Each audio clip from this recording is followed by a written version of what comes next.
Every setback is a setup for growth. It's not about how many times life knocks you down. It's about what you do after. So often, we see a roadblock and think it's the end of the road. But setbacks aren't signs to stop. They are invitations to pause, learn, and come back stronger than you were before. What if, instead of a dead end, this was just a redirect? The first and most crucial step is changing how you see failure. It's so easy to take a setback as proof that we're not good enough, that we don't have what it takes. But the truth is, it's actually proof that you're trying.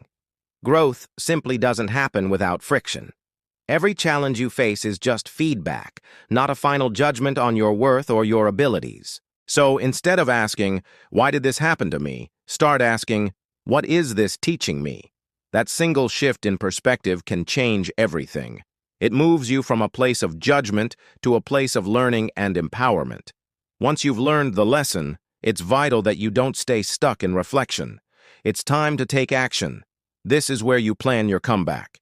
Break down what you need to do into small, manageable steps. You don't have to have the entire journey mapped out, just the next right step. Remember, you might need to adjust your plan, but you don't have to abandon your purpose. True progress isn't always about moving fast. It's about moving forward, one intentional step at a time. It's about recalibrating, not quitting. Finally, and perhaps most importantly, you have to practice self-compassion, especially during these tough times. This is the fuel that will keep you going when things don't go as planned.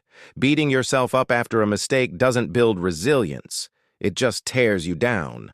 True resilience is built with kindness. So talk to yourself the way you would talk to a dear friend who is struggling. Acknowledge the hurt, but don't let it define you. Setbacks don't write your story. Your ability to rise again does. Be gentle with yourself, because growth takes patience. Remember, every setback is a setup for growth. Shift your mindset from judgment to learning, plan your next small step, and always, always be kind to yourself in the process. You're not falling behind. You're being shaped and prepared for what's next. You fall, you learn, and you rise. That's the cycle of growth. You've got this. Thanks for watching. If this message resonated with you, please like and subscribe for more content to help you on your journey. See you in the next one.